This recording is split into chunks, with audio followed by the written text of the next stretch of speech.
百期详解红白机全游戏巡礼。大家好，我是雷文。之前连续2期节目又超过了30分钟，都是介绍的1990年9月发布的游戏。不过这个月的作品还没有讲完，今天继续来介绍90年9月剩下的几款日版游戏。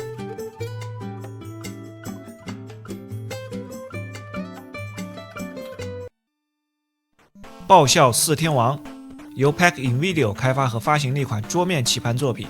游戏的规则来自当时日本的人气综艺节目《模仿王座决定战》，游戏角色也是综艺里的模仿四天王清水彰、栗田贯一、陇川广志和 BZ4， 其中 BZ4 是一支喜剧乐队组合。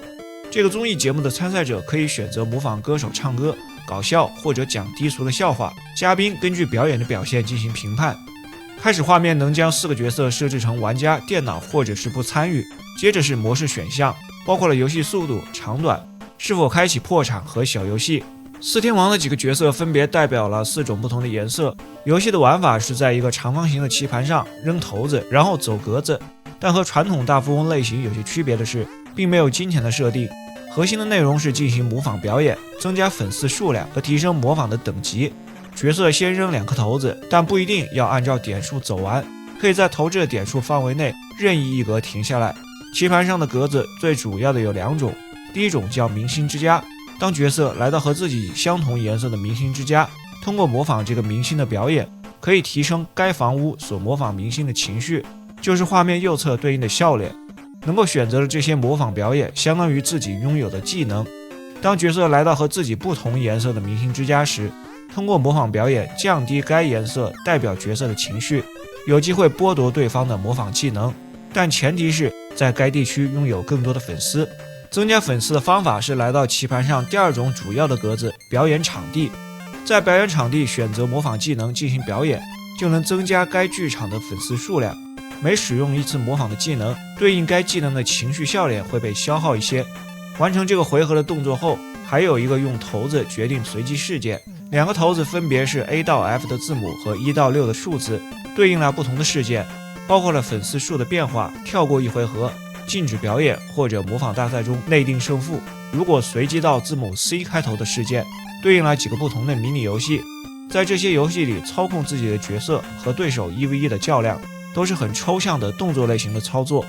获胜的一方能抢夺对手的粉丝。有的格子会随机出现电视转播车，4个角色通过模仿表演进行淘汰赛，评委根据表演打分，获胜者能在游戏结束时获得500分。想要获得最终的胜利，玩家要来到东京巨蛋进行演出，在这里表演，将积攒的粉丝数转化并提升模仿的等级，从低到高，依次是松、竹、梅和大师。人气到达了一定程度后，一名角色到弹鼓老师的宫殿里进行表演，让他的表情从嫌弃变成笑脸，就算获得认可，游戏结束。按照每个角色的得分和粉丝数综合评价决定最后的胜利者。还有一种情况也可以导致游戏结束，一名角色失去所有的表演技能，无法继续表演，导致破产。这款游戏的内容基本上根据综艺节目来设计，如果不了解原节目的朋友，要理解游戏的规则可能有些困难。而且对于外国的玩家来说，这些情景和人物都缺少代入感，会让游玩的过程显得比较单调。个人评价2颗星。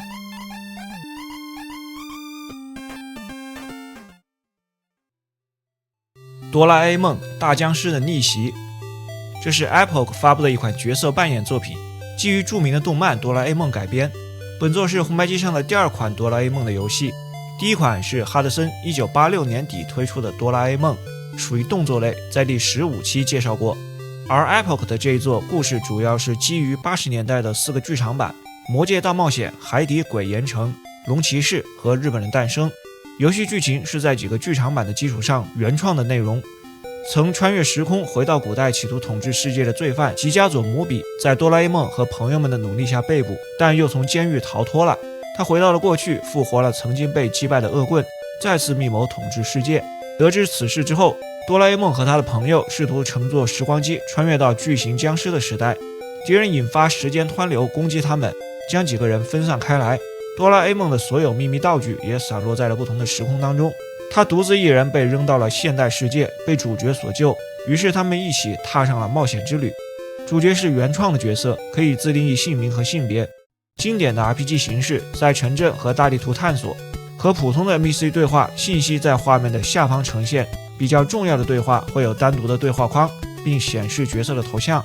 战斗是第一人称回合制，屏幕的左下方显示指令选项，生命值用元气表示，勇气相当于等级，冒险值相当于经验值。游戏中没有魔法和特殊的能力，取而代之的是可以找到并获得各种秘密道具。装备不能购买，只能通过开启宝箱或者接受其他玩家赠送获得。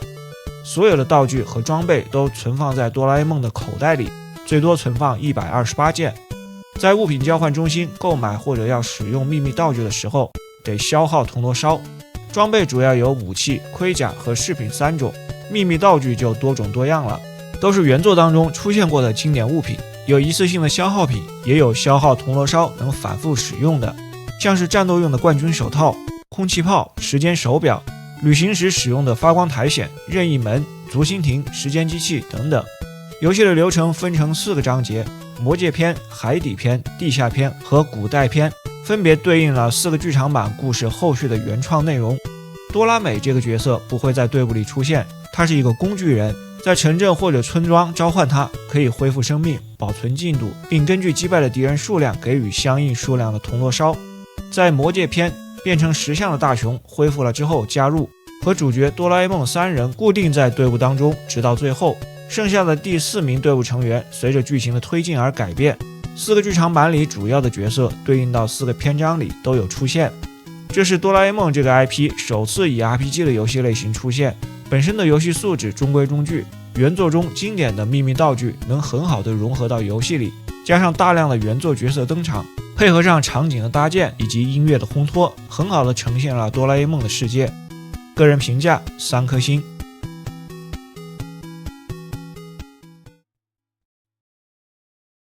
魔导士的阴谋由 Data East 开发和发行，一款小众但经典的模拟策略类型作品。实际上，魔导士的阴谋并不是原版的名字，它只是其中故事模式的名字。游戏的本名叫 Little Magic 小小魔法。世界分为圣奥萨和月之奥伊努2个王国，两国的关系友好，王子和公主也准备结婚。但一天，月之国的国王突然去世，一个巫师宣称要统治王国，并娶公主为妻。他还向圣奥萨发起挑战，意图统治世界。游戏有3个模式，第一个魔道士的阴谋是单人的故事模式，第2个对战模式，从20张地图里任意选择，和电脑或者2个玩家对战，还能进行自定义的设置。第3个战斗模式，选择不同职业的角色，在不同的地形和玩家或者电脑进行横版动作的战斗。如果是故事模式，分成了7个章节的内容，玩家扮演王子，一步步收复被侵略的地盘，召集盟友，最终击败魔道士，救出公主。游戏的特色是将战略模拟与横版动作相结合，并融入了角色的成长系统。在模拟的部分，地图上有双方的城堡和主要角色，故事里的主角是王子。自定义的游戏也可以使用魔道士，可以花钱招募其他的单位。故事模式里，一开始只能招募火、水、风3种属性的战士，随着剧情的推进，能解锁更多其他的职业。从城堡或者魔法阵布局已招募的单位，控制他们移动。在地图上也可以占领敌方的村庄或者魔法阵收为己用。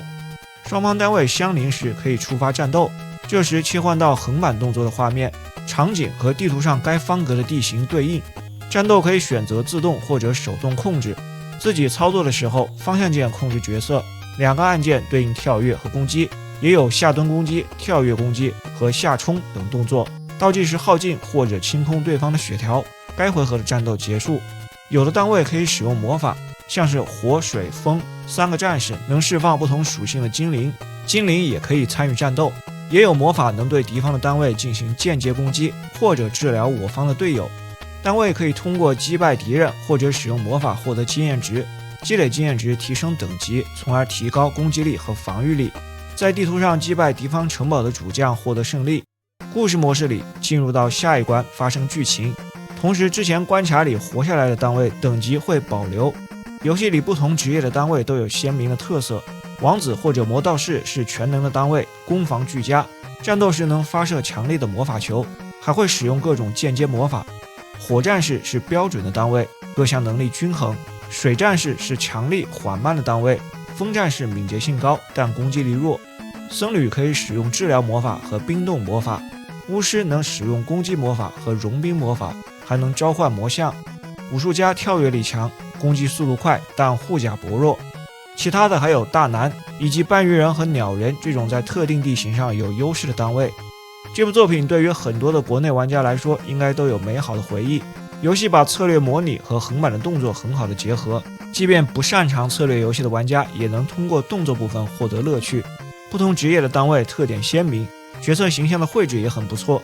不过现在来看，游戏还是有很明显的缺陷，主要是在横版的战斗部分，当双方互换了左右位置时，角色总要过一会儿才会自动转身，近距离的攻击判定有问题，经常出现攻击穿过对方的身体。在熟悉了操作之后，有些和电脑的战斗可以直接把对方逼在角落里无法还手。故事模式当中，虽然前期的平衡性还过得去，但随着单位等级的提升，后期利用少数的高等级单位就能应对电脑的攻势，导致平衡性崩溃。个人评价3星半。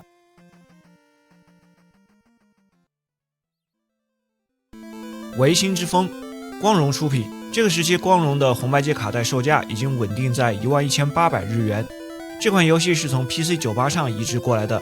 原版的发行时间是1988年6月，除了当年登陆几个电脑平台和 FC 版，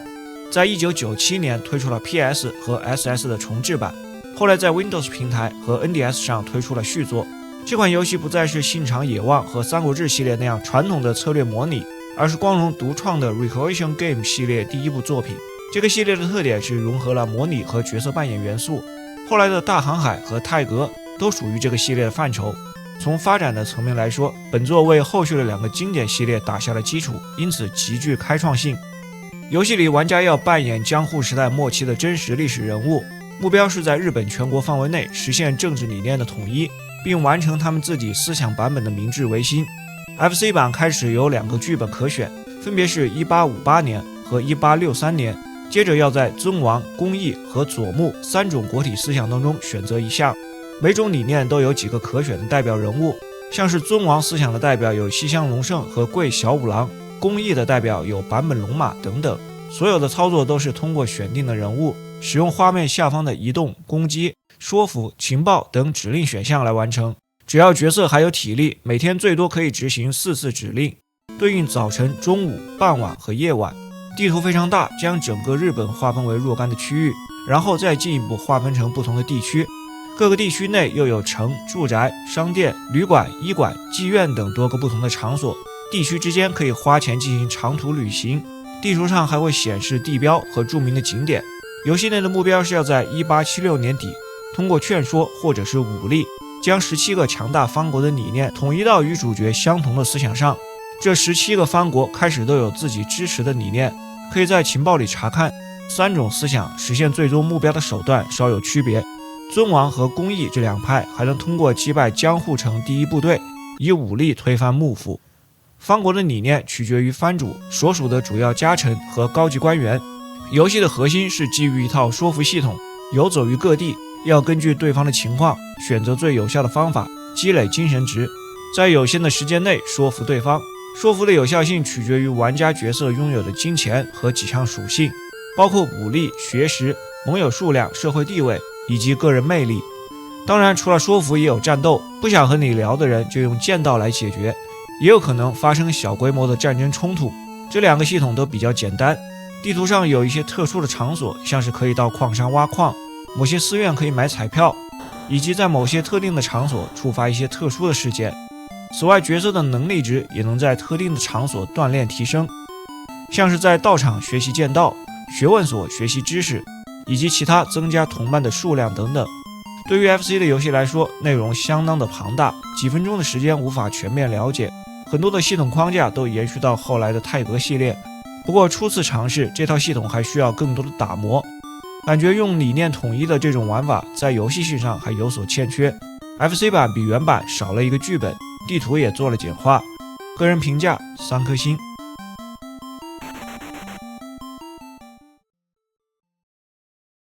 昆虫大战由 Hotbit 开发，泰东发行的一款横版飞行射击作品，是一个街机的移植版。街机原版于1989年发布，除了移植到红白机平台，同年还在世嘉 MD 上推出了改良移植版。游戏的主题是击败各种昆虫类型的敌人，设计理念和泰东之前的另一款飞行射击游戏《中华大仙》有些相似。故事设定是邪恶的昆虫军团入侵并占领了昆虫世界，昆虫族的勇者要击退敌人。FC 版进入游戏后，可以选择男孩或者女孩角色，两个角色的游戏难度不同，女孩角色的游戏难度较低，这在西方后来被认为是性别歧视。本作是标准的横版飞行射击，方向键控制角色移动，按 B 键发射子弹。主角的贴图比较大，能看清脸上的表情，发射子弹时表情还会变化。消灭特定的敌人掉落强化道具，字母 S 的道具提升移动的速度，字母 P 强化武器威力，可以多段升级。升级后先变成并排发射，然后子弹变成威力更大的蓝色，再次升级增加多项扩散射击。升到顶级后，直线子弹变成蓝色的光波。除了主武器，还有第二种武器杀虫剂，也是消灭特定的敌人，会出现一个球体，一开始是红色，过一会儿变成蓝色，拿到后按 A 键发射，可以和主武器一起使用。红色球体是对空攻击，蓝色是对地攻击的效果。两种杀虫剂也能多段升级，每次升级后的形态也会改变。另外还有字母 A 的道具，作用是自动连发，还有一个字母 X， 获得后即便挂掉也能维持当前的武器强度。游戏的流程分为5个关卡，敌人都是各种昆虫，关卡末尾的 BOSS 是巨大的昆虫。第一关的主题是遗迹， BOSS 是一只蜜蜂。第二关草原， BOSS 是一只蚱蜢。第三关城市， BOSS 是飞蛾。第四关森林， BOSS 是穿了鞋的蜘蛛。最后一关的主题是要塞，最终的 BOSS 和街机版的螳螂不同，是一个原创的角色。这款游戏的5个关卡流程不长，通过一轮不超过20分钟，可以多周目游玩。初始界面还可以自定义生命数和游戏难度等等，不过整体的难度不高。画面色彩鲜艳，各种角色的形象设计都非常的可爱，个人评价3颗星。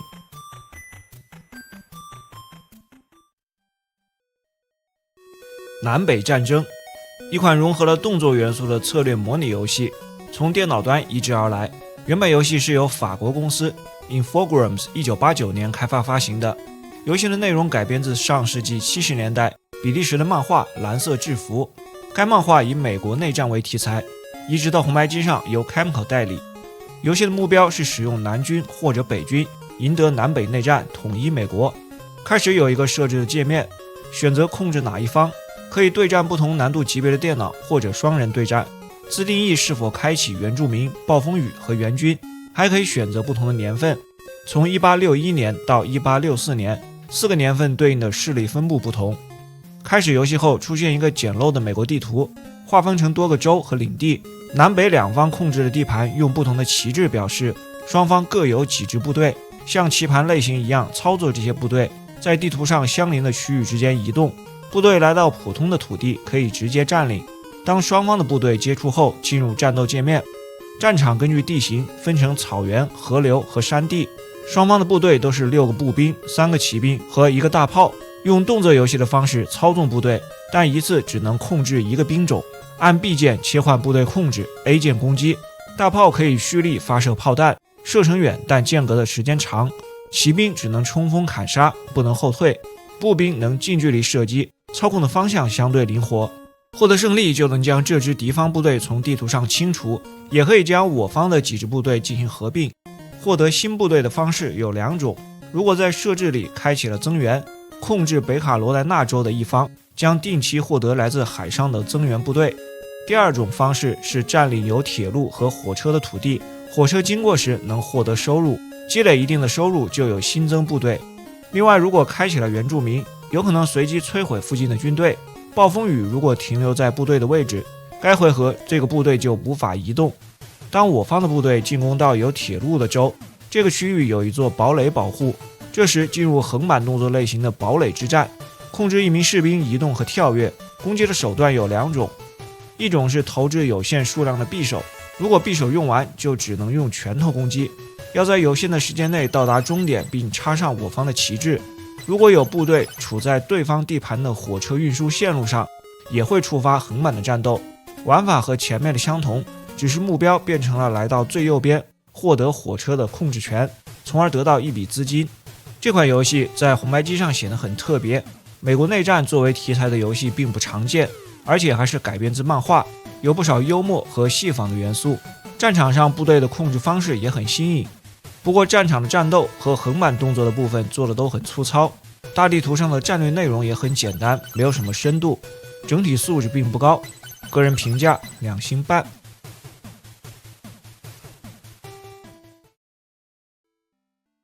田村光昭麻将研究所，玻璃佳音发布的一款麻将游戏，由职业麻将选手田村光昭为本作代言。游戏发售时，他的名声正盛，还出过几本关于麻将技巧的书籍。这是一款4人麻将，在这个时期，家用机上的麻将游戏已经有很多了，不少厂商的麻将游戏已经在尝试加入各种其他的猎奇元素，给单调的内容增添新鲜的东西。不过本作却并没有什么出格的地方。进入游戏后有4种模式，第一个模式是一个固定牌型的对局，在这个对局可以选择观看电脑是如何出牌的，结束后还有一段话进行总结，相当于麻将教学。第二个模式就是常规的麻将对局，对局途中按下选择键能切换背景音乐，其他没有什么特别之处。第3种问答模式有10个问题，每个题目都是给玩家展示一组牌，选其中的一张打出去，根据打出去的牌进行评分。最后一个模式里有一系列预设好的牌局，选择其中的一个进行练习。单从红白机的麻将游戏角度来看，本作的素质算是不错，画面的呈现、操作的方式都很好，还有 BGM 和合成的语音，多种游戏的模式，但它也仅仅是一款没有特色的麻将游戏。个人评价2颗星。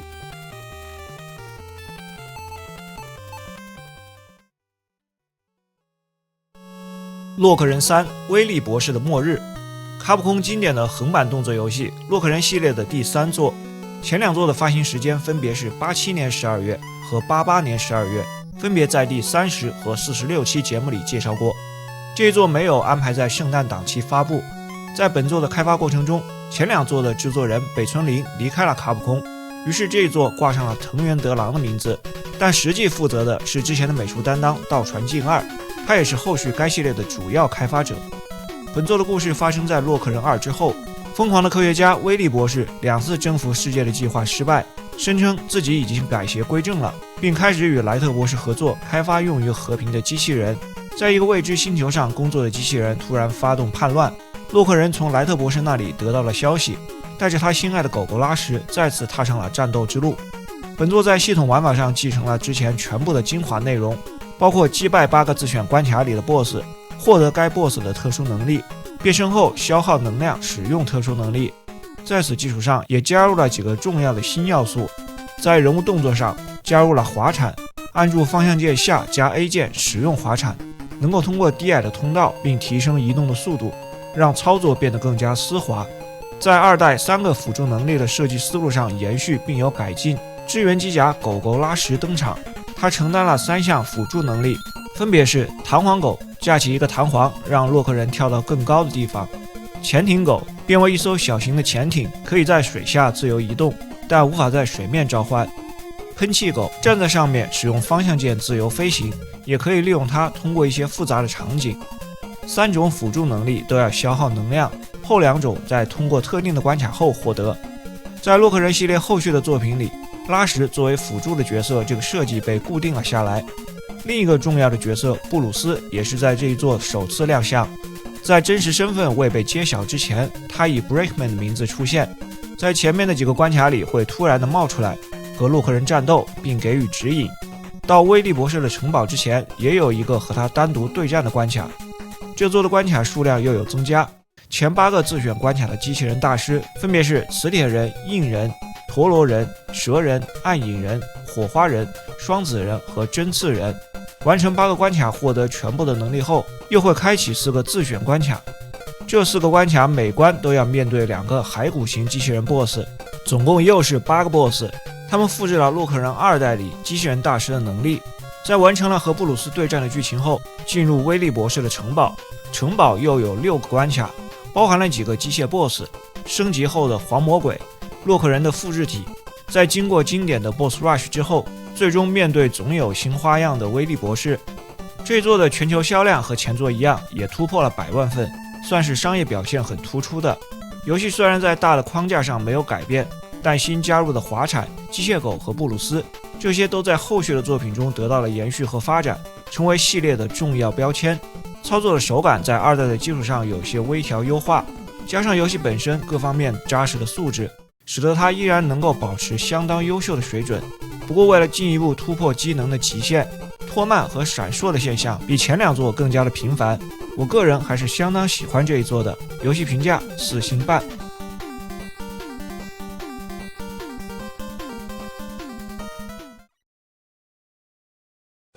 侦探神宫寺三郎过了那时。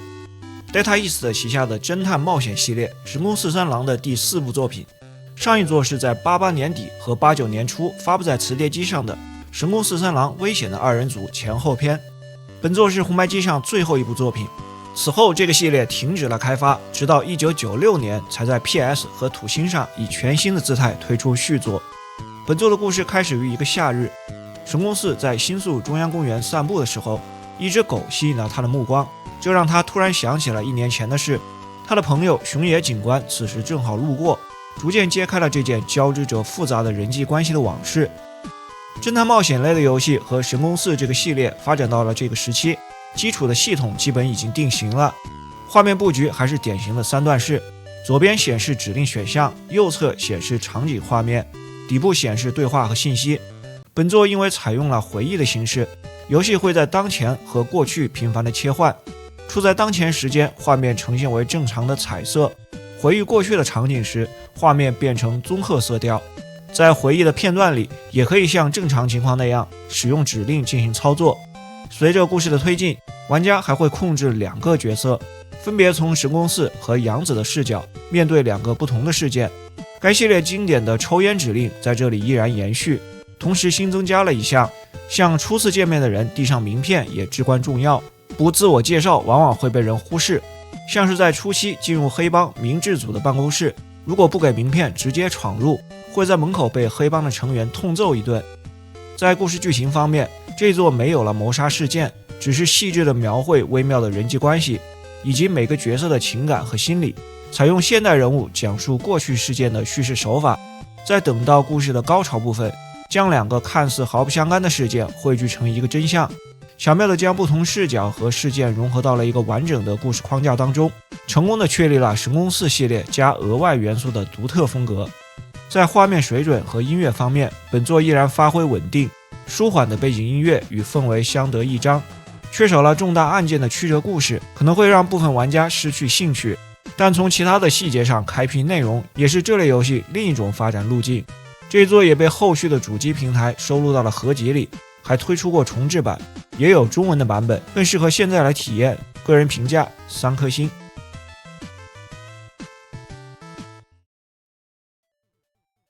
神奇王子由 ICOM 开发，杰里可发行了一款平台动作游戏。神奇王子这个翻译很不靠谱，不知道怎么来的。本作日版的原名叫 Magic John 魔法约翰，美版原名 Totally Red， 这是一种美式俚语，可以翻译为非常酷。 2个版本的游戏内容基本一样，只是几个主要的角色外形有些区别。日版里的角色偏可爱风格，主角戴着一顶蓝色的帽子，而美版的角色形象更加写实，主角是一个爆炸头。另外，日版可以无限续关，美版只有3次续关的机会。故事讲述了主人公约翰，美版里叫杰克，他每天都去附近的游乐园看庞先生的魔术表演。约翰告诉女友想成为庞先生的学徒，在愿望达成后。 他跟随庞先生训练，女友却突然被神秘人绑架，目的是迫使他的父亲，一位神秘的科学家现身。约翰要运用学到的魔法进行战斗，方向键控制主角移动 ，A 键跳跃 ，B 键发射念力球，按住 B 键可以蓄力，最多3段蓄力，在身体前形成3个球体，从而释放更强力的攻击。画面左上方的2个竖槽 ，L 表示生命值 ，M 是魔法值，主角能使用12种魔法。 游戏一开始就可用，按下暂停键选择魔法，方向键上加 B 键释放魔法。12种魔法分为3大类：回复类、伤害类和变身类。回复类的包括了全部或者部分恢复生命值这2种，还有使敌人短暂无法移动的束缚术，这时接触被定住的敌人不受伤害。还有一种让自己短暂的无敌。伤害类的魔法都是属性攻击，有火、水、风和岩石4种属性。变身类的可以变成3种动物，变成老鹰，连续的按 A 键飞行，还可以展开翅膀进行远程攻击。变成狮子，跳跃力提升 1.5 倍，跳跃时处于无敌的状态，用爪攻击，范围较短但威力强大。变身成鱼，连续的按 A 键在水下游泳，还可以伸出背鳍进行远程攻击。剩下的一项是恢复原貌。总共有5个大的关卡，每个关卡又包含了2到3个不同的主题区域，中间会穿插一些故事剧情。有的区域有小 boss， 关卡末尾有大 boss。 在通过第1和第3关后，伤害类的魔法攻击效果会发生变化。几个区域的小 boss 看着还比较温和，每关的大 boss 样貌都显得很凶恶。第1关是爆米花怪，由爆米花构成的生物，弱点在肚子上。第2关的大 boss 真空撒旦，由废气构成的生物。第3关 boss 希拉瓦坎斯，一条鱼形的怪物，战斗在水下进行。第4关卡尔伯内，由水晶构成的怪物。最终 boss 是地下世界的首领艾吉，他有2种形态。这款平台动作游戏对杰里可来说算是正常水平的发挥，基本的动作元素都有，12种魔法算是比较丰富。不过在熟悉了这些技能之后，关卡缺乏挑战性，也有些重复，整体算不上太出彩。个人评价3颗星。